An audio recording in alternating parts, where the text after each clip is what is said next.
And the fact that no students are in trailers this year has been important to us as well by balancing the load between Thomas Jefferson and Mount Daniel. Next is developing and aligning our budget requests with the vision priorities. And so hopefully you've seen in the last two budget cycles, as we bring requests forward, that we're really clear that this is how it ties to the triennial plan and ties to our placemat work, and we will do that again this year. So as our schools and our staff respectively make requests for the budget, one of the questions that they'll be asked is how does it align to IB, caring community and culture, and closing achievement gaps? And if it doesn't do that, then perhaps it's not something that we would consider funding. Next is creating budget documents that clearly line out items and expenditures within categories. And I want to thank Kristen Michael and Michelle Kopic for their work. As I was looking at many of the operational needs and that we had in our work plan around fiscal management, many of them were yellow in 2018 and many of them are green in 2020.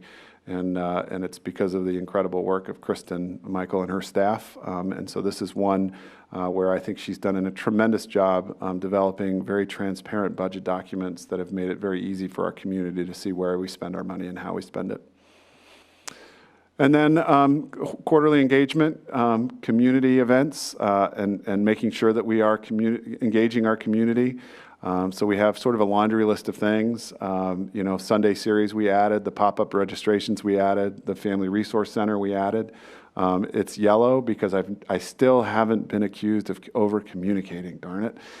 So as long as I'm not accused of over-communicating, I think we can always get better. So continuing that community engagement in a way that's meaningful to our families is important. And then looking at collaboration between general government and the schools. This is one that is continuing to ongo. Is continuing, that didn't make any sense. It's ongoing. So we have established a process for that collaboration between general government and schools. And some of the things that we've worked on very closely this year have been around the high school project. And I want to thank again publicly Wyatt Shields for his partnership, helping us with getting the collaboration going between the school and the economic development site and the general government. And then also we have been working very closely with Tom Polera, who we learned is retiring from the City of Falls Church in the not too distant future, actually. So we will have to find someone else to help us with our first 12-minute training after December. But after speaking with Chief Gavin in the last couple of days, I think we're in good hands. But just working closely with Tom Polera on the first 12 minutes has really been great, and also Officer Rao. So we want to thank them publicly as well. So those are just, actually, it felt probably more like a few things, but there are a few things there that I just wanted to call your attention to. So I'm hearkening back to this night last year, and Ms. Litton asked me a question. So are you there yet? How much longer until you get there? And it was a great question, because I said I think we were about a third of the way where we wanted to be. And I would say we've still got miles to go to really be the division that I think we can be, but I think we're really making great progress. And I think it's a combination of our really great community, our really great students, our fantastic teaching staff, and the leadership of the board. So with that, I will entertain any questions that you might have about the triennial plan. I'll open it up to the board for questions. Yes, Mr. Webb. More of a comment. I just want to thank you, Dr. Noonan, and to staff for your efforts in bringing a little bit more in the way of diversity to the staff, and recognizing that's an area that has that we can continue to work on to be more reflective of the community that Falls Church is steadily becoming a more culturally diverse community, and trying to make sure that we have teachers and staff who recognize, who resemble and look like some of those new students that we're having in our community. But I want to thank you all for continuing working on that. And now Mr. Redinger. Thank you, Madam Chair. So rather than drilling into the details of any particular example, Dr. Noonan, I wanted to talk about a comment you made at the start, which was we have 5 priorities in the triennial plan, and then we've got a different sort of 3 priorities now in the placemat. And I agree, I think, very much with your implicit statement that there's a problem there. Not that there's a thing we have to address right now, but that as we go into a new round of a triennial plan, I think that if we've got 3 priorities on the placemat, 3 things that we're really working on, then those ought to be the 3 priorities in the triennial plan. And if they're not, then maybe the priorities on the placemat need to be different. So if those are the big 3 things, IB for all, caring community and culture, and closing gaps that the school system really needs to work on for the next few years, then we ought to specifically have action item and plans focused around those 3 things and be able to measure how we're doing on each of the things. And if not, we ought to change the placemat to what we're doing. That doesn't mean there can't be additional things. I would think one of the things that I've done in some jobs like this is you have those priorities and then you've got some enablers, right? So like excellent staff is an enabler to help you do all of these different things. But I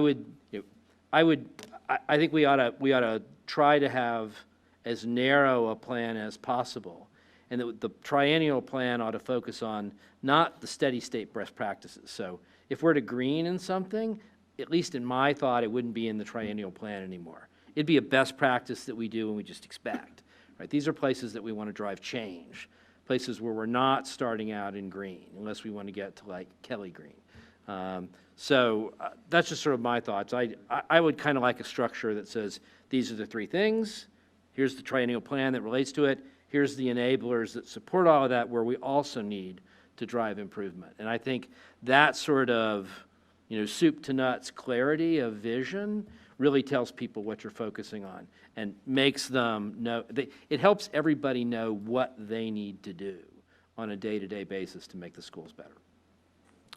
Thank you for that, and I think that we are aligned as a staff around that idea. In fact, there was another team that was tasked with revising the triennial plan. I'd like to thank them publicly as well.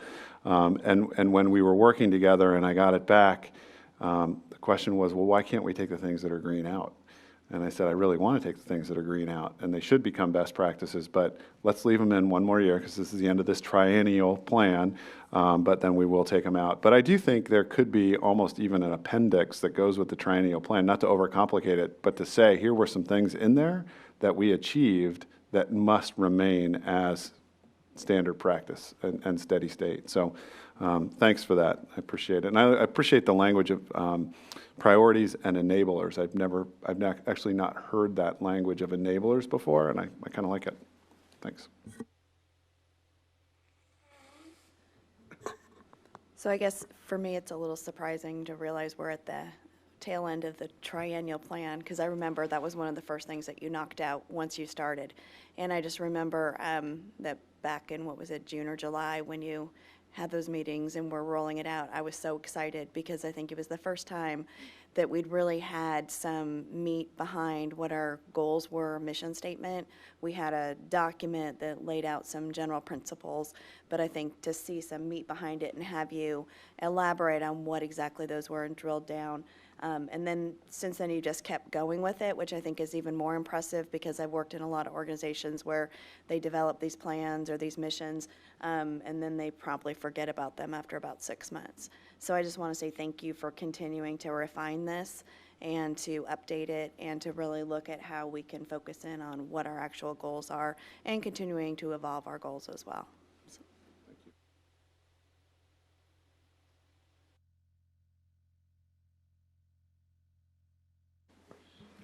Well, thank you very much. I echo everyone else's sentiments and really like the clear and structured approach that you've taken to strategic planning for our division. Thank you. All right. Next on the agenda is 8.04, approval of second reading and adoption of policies. Ms. Minson. Good evening. We have 3 policies for second reading. The first one is policy EFB, food services. This would be a policy that replaces current policy 4.42. There were no changes recommended at the last meeting. Any questions on policy EFB? Hearing none. Second policy is GCCB. This is employment of family members, would replace current policy 8.3. Wanted to point out a few additions to this policy and then the next policy, BBFA. I went through at the good observation of Mr. Anderson and Mr. Castillo, the language that was included in BBFA that mirrored almost exactly the language within GCCB. GCCB covers the employment of family members of a school board member and the employment of family members of the superintendent. So I'll talk about the change to policy BBFA, which refers back to policy GCCB. But the few changes that were made to this policy are outlined in red, and they are at lines 23, 31, 41, and 43, adding he or she, and changing assistant superintendent to a reference to the chief operating officer, chief academic officer, certifying that the recommendation is based upon merit and fitness. Any questions about policy GCCB and the changes? Thank you, Madam Chair. Well, just a step back on this. Sure. Ultimately, the superintendent is responsible for everybody who gets hired, right? So I guess if that's true, how does the superintendent not have involvement? And where are the times where the superintendent is involved? Is that just the superintendent's direct reports and everything else is delegated? I guess the question being, if a board member's relative enters the hiring pipeline, is a decision made, let's say there was a new, chief galactic officer to be a direct report to the superintendent. You couldn't have that. Chief galactic officer. You couldn't have somebody be employed in that position because they would be a direct report to the super. And I'm just wondering, is it kind of a fiction to say the superintendent doesn't have an involvement with a hiring decision? So the superintendent doesn't have involvement with the hiring decision of his or her family member. So that's under Section C. If one of Dr. Noonan's children, for example, wanted to be employed as a daycare worker over the summer, if Emily came back and said, I really want to work in the daycare program, Dr. Noonan could not be part of that decision, and he would have to defer to Ms. Michael or Mr. Bates in saying, Dr. Noonan wasn't part of this recommendation, so this is coming before the board. And ultimately, to your question of the superintendent is the one who hires on behalf of the division, but it's been our practice of the superintendent presenting that information to the board, and it's not until the board approves personnel decisions that the hiring date is confirmed. So for the hiring of a school board member's family member, Dr. Noonan would not certify that he's not involved. Instead, it would be the board member, him or herself, indicating that they were not involved directly in the hiring. They didn't go to the director or to Ms. Michael or to Mr. Bates and say, hey, I really think my child would be great in your department or would be great for the division. So the board member would then step back, certify that they weren't involved, and then the rest of the board could act on the recommendation of the superintendent, as we often do in personnel matters. Okay, but with respect to B, there's no situation ever when any board member should ever have any involvement in any hiring decision, right? Yes. So is that like giving you the sleeves off the vest there? Why would you say that? I think we're saying that because previously the law had not allowed family members of school board members to be employed in the division, unless the individual had previously been employed prior to the school board member taking office, or had been employed by the school board prior to June 10, 1994. The Virginia Code changed so that school board members' employees could be employed by the school division, provided that there was no influence or involvement of the school board member in the hiring of that individual or of that family member. So does that mean really B first bullet essentially means board members shouldn't say,